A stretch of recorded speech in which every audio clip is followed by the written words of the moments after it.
साहेब, मुंबईचे जे आकडे आहेत ते हाती येतात, महायुतीला एकंदरीत थोडंसं पुढे जाताना दिसते. 83 दरम्यान आकडे गेलेले आहेत. नाही, थोडंसं नाही, भरपूर पुढे आहोत. मला असं वाटतं की जे आम्ही संकल्प केलेला होता मुंबईकरांच्या विकासाचा, तो यशस्वी होताना दिसतोय आणि फार मोठ्या फरकानं महायुती मुंबईमध्ये विजयी होईल. साहेब, आपण आता जिल्हा परिषद पंचायत समिती निवडणूक होत आहेत आणि त्याच्या अनुषंगानं आपण आज खासदार नारायण राणे साहेबांची भेट घेतली आहे. मागच्या वेळी इथे झाली नव्हतं, फटका कुठेतरी माहितीला बसला होता. म्हणजे आणि यावेळी काय होईल, युती होईल का? मागं काय झालं त्या कटू विषयावर जाण्यापेक्षा गोड काय झालं त्याच्यावर बोलू ना.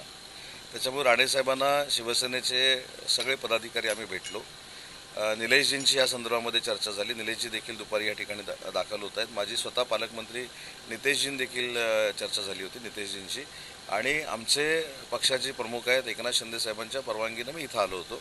आणि आज कटुता मागे जी काय झाली त्याच्यावर आता चर्चाच नको, प्रश्नच विचारू नका तुम्ही, ती सोडून इथं युतीनं भाजप आणि शिवसेना लढण्याचा आम्ही निर्णय घेतलेला आहे राणेसाहेबांच्या नेतृत्वाखाली.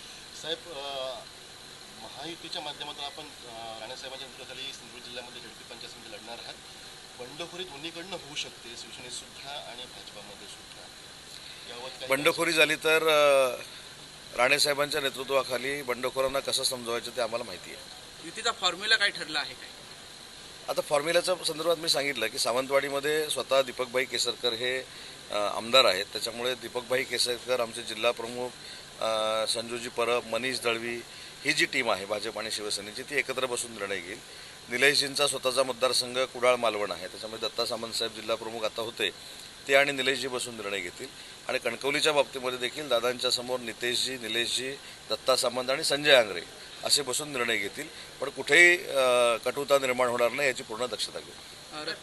मुंबई महानगरपालिकेच्या निवडणुकांमध्ये ठाकरे बंधू एकत्र आले, त्याच्यानंतर मराठीचा मुद्दा जो आहे तो प्रामुख्याने पुन्हा एकदा वर आला. मात्र ज्या पद्धतीचे आता रिझल्ट पाहतो, एखाद्या लोकांनी ठाकरे बंधू एकत्र आलेले हे पण त्यांना रुजलं नाही की मराठीचा मुद्दाही त्यांना नाही. या सगळ्या गोष्टी मुंबईकरांनी नाकारलेल्या आहेत. अजून तासाभरानं ह्याच्यावर बोललेलं अजून चांगलं राहील. तासाभरानं मी तुम्हाला रत्नागिरीतनं माझा पैठ पाठवतो. दोन्ही ठाकरे बंधू एकत्र येत आहेत. काही जण मराठीचा मुद्दा घेऊन पुढे ठाकरे बंधू दोघे आलेले होते, पण तरी देखील काही जनतेने त्यांना म्हणावं. पण एक मला कळत नाही, मराठी माणूस म्हणजे उदय सामंत हा मराठी माणूस नाही का? राज्याचे मुख्यमंत्री देवेंद्रजी फडणवीस हे मराठी नाहीत का?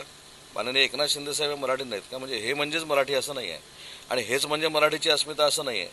मराठी भाषा मंत्री म्हणून मी सांगतो की 5 वर्षानंतर इलेक्शन आल्यानंतर मराठीचा मुद्दा काढण्यापेक्षा 5 वर्ष मराठीसाठी आम्ही काय करतोय हे महत्त्वाचं आहे.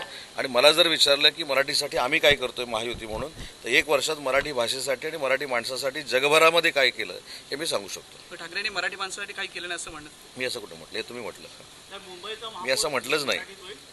आता तुमच्या मनात आहे ते आता मी कसं बोलून, तुम्ही एकदा सांगून टाका. मी नाही म्हटलं. मुंबईचा महापौर मराठीच होईल. मुंबईचा महापौर मराठी होईल ही स्पष्ट भूमिका देवेंद्रजी फडणवीस आणि एकनाथ शिंदे साहेबांनी शिवाजी पार्कच्या जाहीर सभेतनं घेतलेली आहे.